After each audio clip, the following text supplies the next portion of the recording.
अस्सलाम वालेकुम पाकिस्तान, हमीन नकीबी आपकी खिदमत में हाजिर है। एक पल में सब कुछ बदल गया। ज़मीन पर चीखो पुकार, फिजा में धुआं और दिलों में एक ही सवाल, आखिर ये हुआ क्या?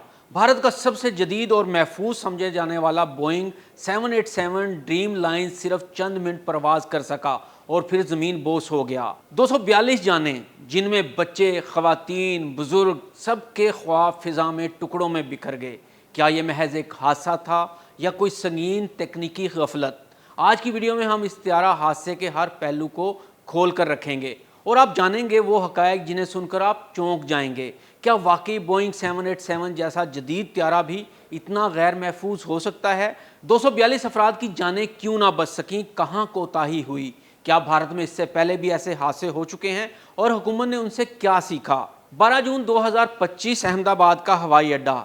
एयर इंडिया की फ़्लाइट AI-171 लंदन के लिए रवाना हुई। त्यारा था Boeing 787 Dreamliner VTABN।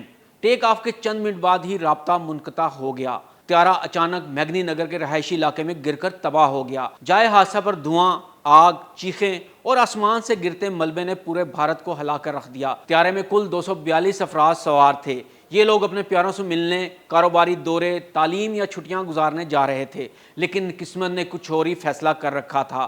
VTANB registration वाला ये बोइंग 787 ड्रीम लाइन्स कोई पुराना त्यारा नहीं था। इसने अपनी पहली परवाज़ 14 दिसंबर 2013 को की थी।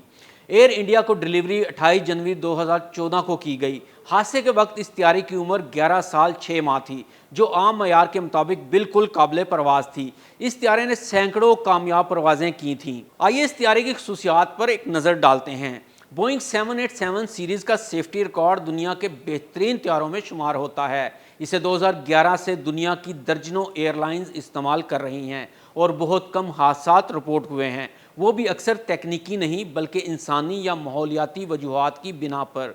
बोइंग 787 जदीद तरीन डिज़ाइन का हामिल है।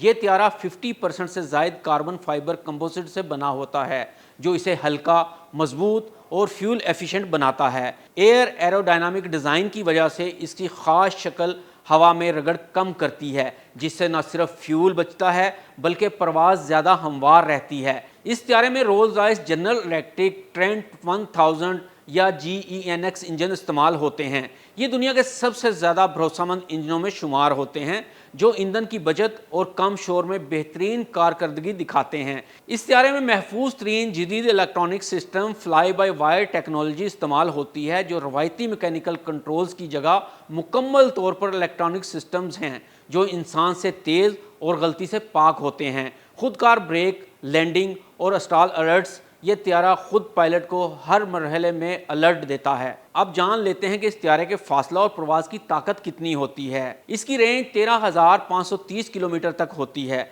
यानी लंदन से कराची या दिल्ली बगैर रुके जा सकता है। रफ्तार 913 किलोमीटर फी घंटा हो सकती है, जबकि मुसाफरों की गुंजाइश तकरीबन 242 से 296 मुसाफिर सीटिंग कन्फिग्रेशन पर मुनहसर है। अब बात करते हैं कि आखिर इस त्यारे के गिरने की क्या वजूहात सामने आई हैं। इब्तदाई तहकीकात में दर्जा झैल अवामिल ज़ेर गौर हैं। फ्यूल लीक या fuel system failure, hydraulic system की खराबी, ब्रॉड स्ट्राइक या आसमानी बिजली का असर, पायलट की तकनीकी गलती या सिस्टम मैनेजमेंट एरर। लेकिन सबसे बड़ा सवाल ये है, इतने हसास और जदीद सिस्टम्स के बावजूद ये तैयारा नाकाम क्यों हुआ? DGCA, हुकूमत हिंद और बोइंग की टीमें मुश्तरका तहकीकात कर रही हैं। ब्लैक बॉक्स और कॉकपिट वॉइस रिकॉर्डर को बरामद करके इसकी तज्ज़ियाती रिपोर्ट तैयार की जाएगी। मुकम्मल सच्चाई सामने आने में हफ्ते या महीने लग सकते हैं। भारत में ये पहला हादसा नहीं है। इससे पहले भी 1978 में एयर इंडिया 855 हादसे का शिकार हुई, जिसमें 213 मुसाफिर हलाक हुए।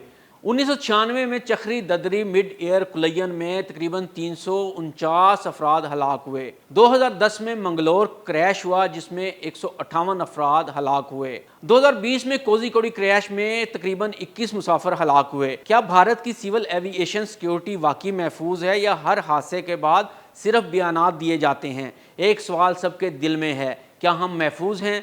अगर 787 जैसा जदीद तरीन त्यारा गिर सकता है तो फिर बाकी निज़ाम का क्या? अवाम को चाहिए कि वो सिर्फ एयरलाइंस पर ना रहें बल्कि हुकूमत से शफाफियत और एहतसाब का भी मुतालबा करें। हर जान कीमती है और ये सिर्फ एक खबर नहीं, کسی کی دنیا لٹ گئی ہے۔ اگر آپ چاہتے ہیں کہ ایسے حادثات کا سچ سب کے سامنے آئے تو اس ویڈیو کو شیئر کریں، لائک کریں اور کمنٹ میں لکھیں ہمیں سچ چاہیے۔ ہمارے چینل کو سبسکرائب کریں۔ ملتے ہیں اگلی نئی ویڈیو میں۔ حمید نقیبی کو اجازت دیجیے۔ اللہ حافظ۔